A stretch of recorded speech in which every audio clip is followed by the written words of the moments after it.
Bankura medical কলেজে ভোগান্তিতে রোগীরা, শুনশান হাসপাতালের আউটডোরের বিভাগ বন্ধ, ন্যায্য মূল্যের ওষুধের দোকানও।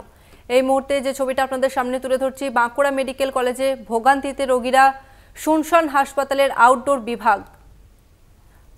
আরজিকর কাণ্ডের জেরে আজ কর্মবিরতির ডাক দিয়েছেন চিকিৎসকেরা এবং যার জেরে কিন্তু হাসপাতাল বন্ধ করে দেওয়া হয়েছে, বন্ধ রাখা হয়েছে এবং বাঁকুড়া মেডিকেল কলেজে ভোগান্তিতে রোগীরা, শুনশান হাসপাতালের আউটডোর বিভাগ বন্ধ, ন্যায্য মূল্যের ওষুধের দোকান।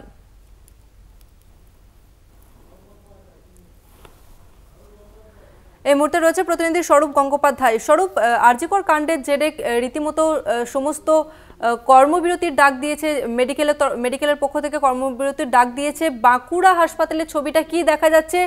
রোগীরা কি তারা কি এই মুহূর্তে উপস্থিত রয়েছেন? যদি থেকে থাকেন কি বলছেন তারা?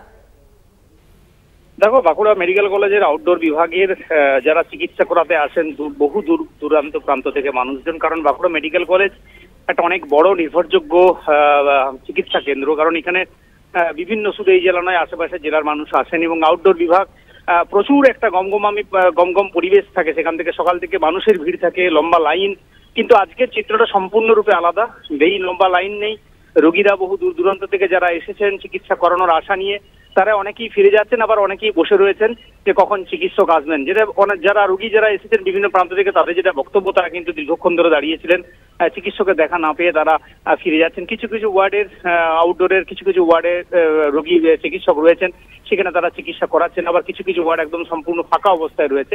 বাঁকুড়া মেডিকেল কলেজের আউটডোর বিভাগের চিত্রটা কিন্তু সম্পূর্ণ ভিন্ন চিত্র, যেটা অন্য 5টা দিন যে চেহারা থাকে, যে ছবি থাকে, যে ভিড় থাকে, সেখানে কিন্তু সেই ছবি কিন্তু নেই। কারণ মানুষ অনেকেই বুঝে গিয়েছেন যে চিকিৎসা সেখানে হচ্ছে না এই মুহূর্তে, তাই তারা অনেকেই হয়তো আসছেন না, বা অনেকেই যারা আসছেন, যাদের হয়তো আসাটা খুবই প্রয়োজন, বাড়িতে হয়তো তারা রোগটাকে চেপে রাখতে পারছেন না, তারা আসছেন চিকিৎসা করানোর জন্য এবং দীর্ঘক্ষণ ধরে তারা বসে থাকছেন, চিকিৎসা পরিষেবা না পেয়ে তারা আবার ফিরে যাচ্ছেন। এই যে একটা চরম ভোগান্তি, এই যে একটা হয়রানি, সেটা কিন্তু বারে বারে বলছেন রোগীর আত্মীয়রা যারা দূর দূরান্ত থেকে আসছেন।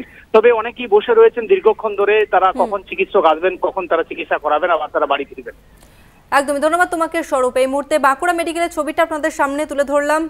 আরও একবার জানিয়ে রাখবো যে প্রথমে শুধু রাজ্যে, পরে দেশের কিছু শহরে এবং এবার সারা ভারত জুড়ে কর্মবিরতির ডাক দেশের সর্ববৃহৎ চিকিৎসক সংগঠনের এবং আরজিকর কাণ্ডের প্রতিবাদে ও দোষীদের শাস্তির দাবিতে আজ শনিবার সারা দেশে কর্মবিরতি পালন করবে ইন্ডিয়ান মেডিকেল অ্যাসোসিয়েশন এবং এই মুহূর্তে বাঁকুড়ার ছবিটা আপনাদের সামনে তুলে ধরলাম।